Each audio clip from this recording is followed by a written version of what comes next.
respetan ellos ninguna palabra profética de Dios.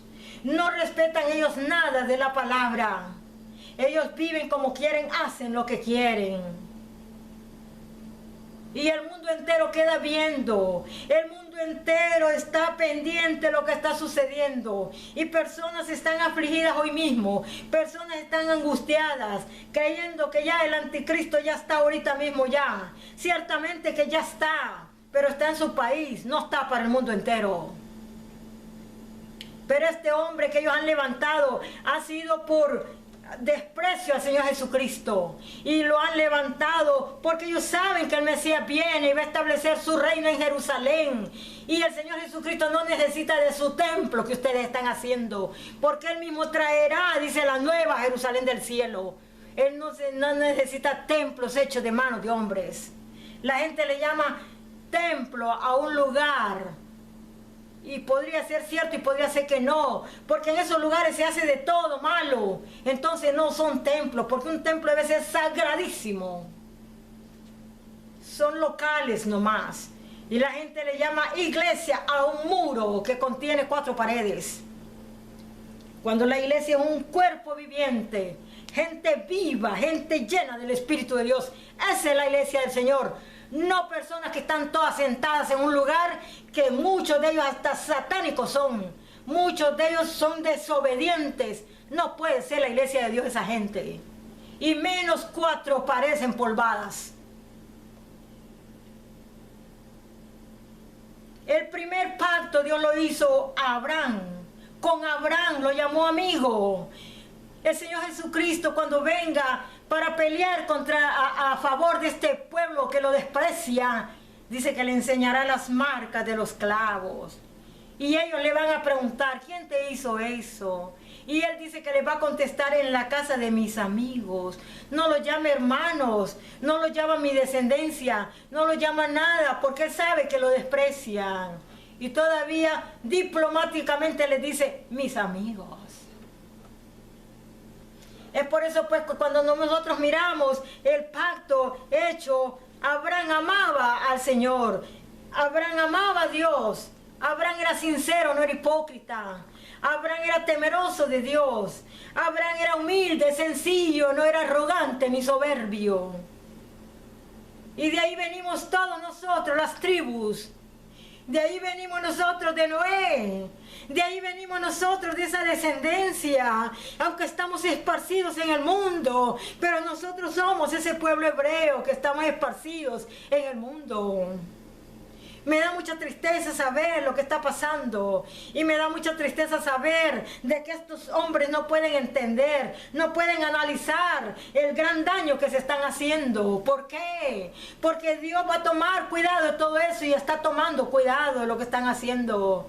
Para que el Señor no venga a Jerusalén. Ellos ya pusieron su Mesías. Se le antepusieron al Señor. Pero da la casualidad que la tierra, toda la tierra es de Dios, y Él puede poner su reino en Jerusalén porque esa es la tierra de Él, la tierra que Él ha deseado estar ahí y por la cual Él murió allá también. Y es más, Él pudiera ponerlo en cualquier parte, al fin y al cabo Él es el dueño de la tierra. Han puesto a un hombre que, como dicen alguien por ahí, estaba yo mirando las noticias, de que no saben ni de dónde viene, solamente dicen que viene del linaje de David y que de Salomón, pero que tiene su madre que es árabe. ¿Qué nos están diciendo con todo eso? El Señor Jesucristo no tiene mezcla de nada. Además de todo eso, así se supiera toda la Biblia y toda la Torá.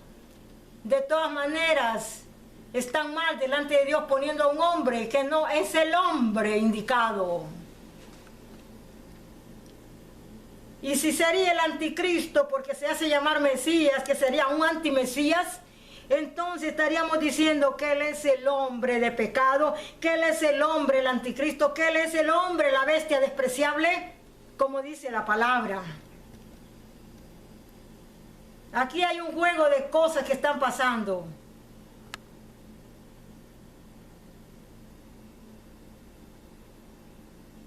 Que porque dicen que este hombre se hace pasar como descendiente del rey Ezequías y que también él es, su nombre significa fuerza, fortaleza. ¿Qué es eso?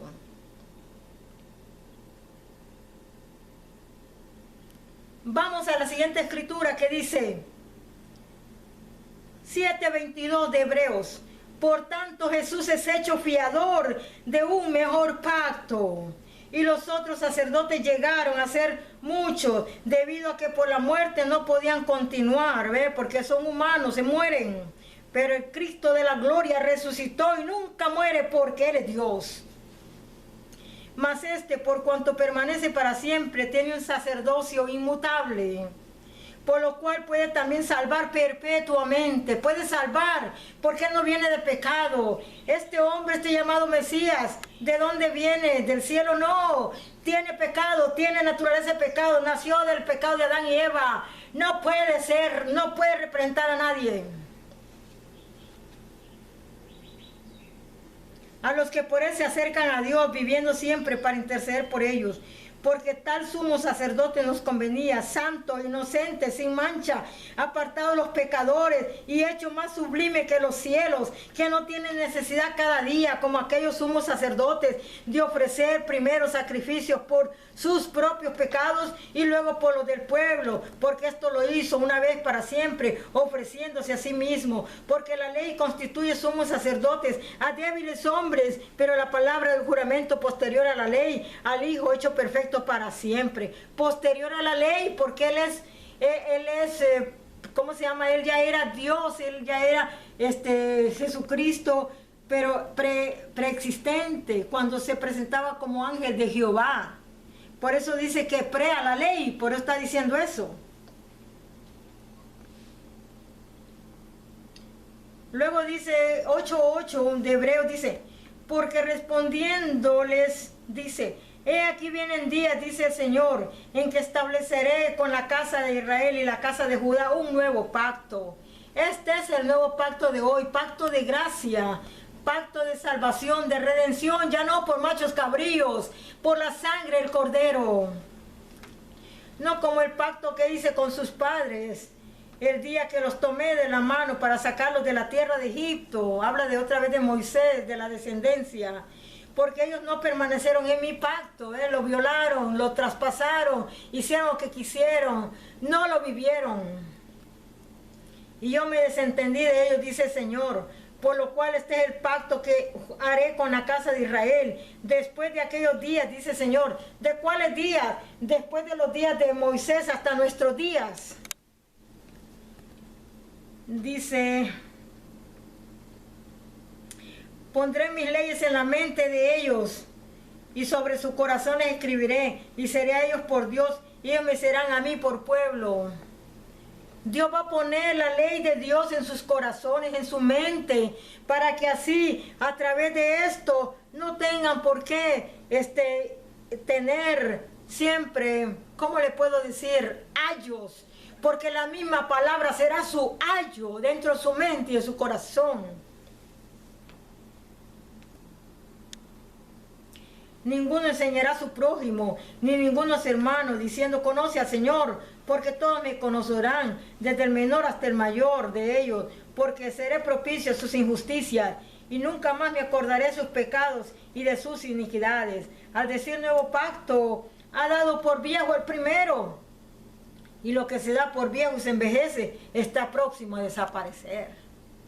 El primer pacto envejeció, el primer pacto desapareció a través de que el Señor cumplió el pacto, pero Él trae el nuevo pacto a través del sacrificio en la cruz. Es por eso que Él dice, ya nadie le enseñará a porque el mismo Espíritu Santo que entrará dentro de las personas que lo aceptan al Señor Jesucristo como Señor y Salvador, Dios les habla a su mente, Dios les enseña en su corazón. Es por eso pues que el Espíritu Santo es el ayo, el maestro que conduce a la gente a la verdad, y no tiene por qué estar leyendo otros libros fuera de la verdad de Dios, como por ejemplo ellos tienen el Talmud, que en ese libro condenan la vida del Señor Jesucristo. En ese libro hablan pillerías de Miriam y del Señor Jesucristo, hablan babadas del Señor, irrespetuosos, perversos. Ahora bien, aún el primer pacto tenía ordenanzas de culto y un santuario terrenal. ¿Se fija? Habían ordenanzas de culto y un santuario terrenal que lo movían de un lado para otro, como las cabañitas, como cuando se dice tiempo de tabernáculos, eso es. Y se movía el culto a donde su campamento ellos lo ponían en las tierras cananeas. Pero ¿qué pasa? Dice, porque el tabernáculo estaba dispuesto así en la primera parte, llamada el lugar santo. Estaban el candelabro, la mesa y los panes de la proposición. Tras el segundo velo estaba la parte del tabernáculo llamada el lugar santísimo, el cual tenía un incensario de oro y el arca del pacto cubierta de oro por todas partes, en la que estaba una urna de oro que contenía el maná, la vara de Aarón que reverdeció y las tablas del pacto. Y sobre ellos los querubines de gloria que cubrían el propiciatorio, de las cuales cosas no se puede ahora hablar en detalle. Y así dispuestas estas cosas en la primera parte del tabernáculo, entran los sacerdotes continuamente para cumplir los oficios del culto. Con el Señor Jesucristo se acaba todo esto. Ya no más sacrificios por esto, por lo otro. Ya no más que el sacerdote entra día con día, año con año para orar, para hacer los rituales. Nada. Jesucristo, el sumo sacerdote que es Él, cumplió con todo esto, ya no hay más nada. Es tan fácil entrar a Cristo ahora a través de su sacrificio, a través de su gracia, de su perdón, a través del Espíritu Santo. Ya no más machos cabríos, ya no más rituales, ya no más nada.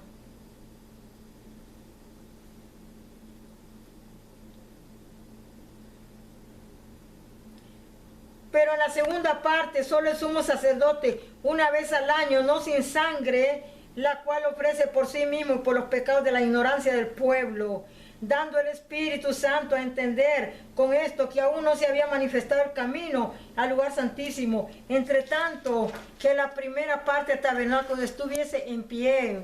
Cuando el Señor Jesucristo muere en la cruz, el velo se rasgó a la mitad, y es cuando aquí termina lo que sería los sacrificios de los pactos, los rituales, los cultos, porque entonces el Señor Jesucristo ya tiene un acceso, una entrada accesible a toda la humanidad a través de su pacto de sangre en la cruz. Es por eso pues que dice, aquí lo está diciendo bien claramente, dando el Espíritu Santo a entender con esto que aún no se había manifestado el camino del lugar santísimo. ¿Cuál era el camino del lugar santísimo? Era el Señor Jesucristo, porque recordemos que al mismo Señor Jesucristo lo apedrearon afuera del templo, aún dentro del templo escuchaban y salían contendiendo contra él, queriéndolo golpear, y aún personas no podían entrar al culto en el santuario de ellos. ¿Por qué? Porque si caminaban con Cristo eran enemigos de los sacerdotes y del santuario. Entonces, por lo tanto, ahí el Señor rompe el velo y da acceso a la humanidad de entrar por ese camino que sería el lugar santísimo, que sería su misma presencia del Señor Jesucristo y del Espíritu Santo, para poder entrar con acceso libre a Dios, sin ataduras, sin nada. Lo cual es símbolo para el tiempo presente, según el cual se presentan ofrendas y sacrificios que no pueden hacer perfecto en cuanto a la conciencia al que practica ese culto. ¿Por qué? Porque la conciencia de los individuos está podrida, porque la mente de los individuos está podrida, porque el corazón de él emana los malos pensamientos. Entonces significa que aquel primer pacto solamente cubría el pecado, como cuando yo cubro, como cuando la palabra tiene una tapa que cubre las páginas sagradas que están adentro. dice que cubría solamente, lo tapaba, como cuando a usted se le derrama, por ejemplo, vamos a suponer soda, o ¿cómo se llama? O algún líquido, y usted viene y le hace así, porque quizás no tiene tiempo de limpiar, le hace así y ya lo tapa. Entonces es lo que sucede cuando en el primer pacto solamente se tapa el pecado, pero está allá abajo, ahí está todavía el pecado de la serpiente en la humanidad. Y dice, vamos siguiendo otra vez, dice, ya que consiste solo de comidas y bebidas, de diversas abluciones y ordenanzas acerca de la carne impuestas hasta el tiempo de reformar las cosas.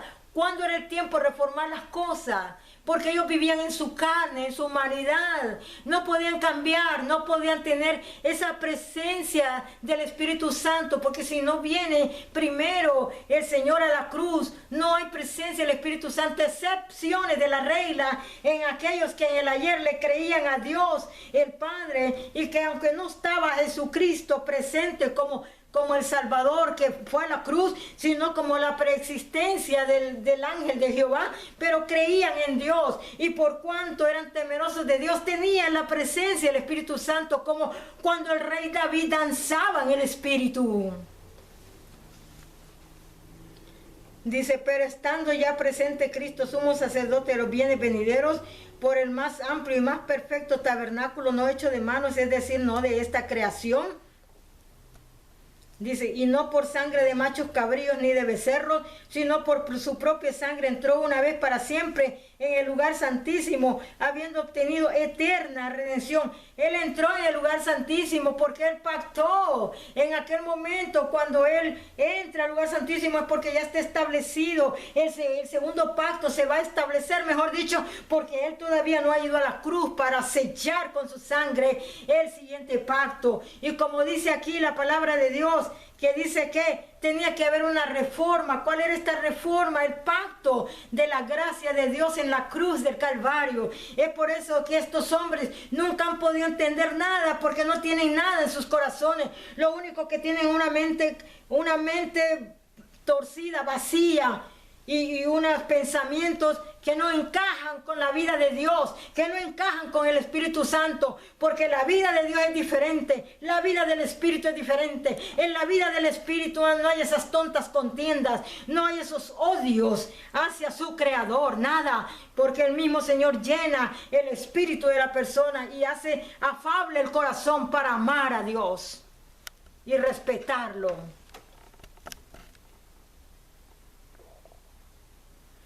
Porque si la sangre de los toros, de los machos cabrillos y las cenizas de la becerra rociada, los inmundos, santifican para la purificación de la carne, cuánto más la sangre de Cristo, el cual mediante el Espíritu Eterno se ofreció a sí mismo sin mancha a Dios, limpiará vuestra conciencia de obras muertas para que sirváis al Dios vivo. En las obras de la carne, en las obras de la ley, solamente lo que hay ahí son obras muertas, pero que en el futuro Dios iba a traer esa reforma, Dios iba a traer esa nueva vida, dice, a hacer del pacto viejo, de un vestido viejo, por decir así, iba a ser un pacto nuevo. No lo estoy diciendo yo, lo dice la Escritura. Al decir nuevo pacto, ha dado por viejo al primero, y lo que se da por viejo y se envejece está próximo a desaparecer. ¿Cómo? Una vestidura vieja, por decir así, un ejemplo solamente, una simbología.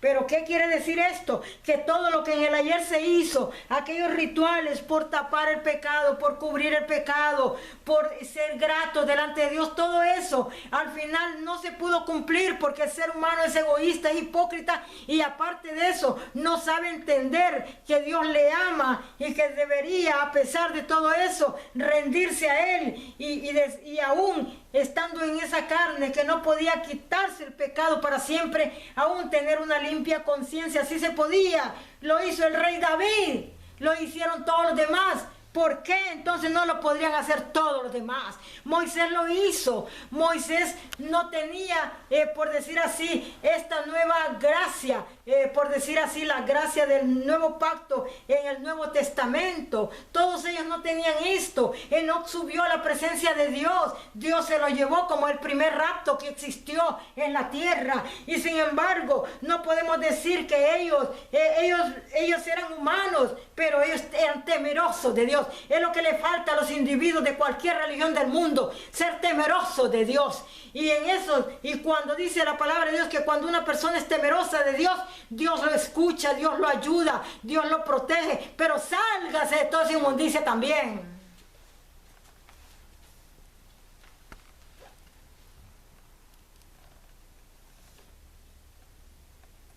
Así que por eso es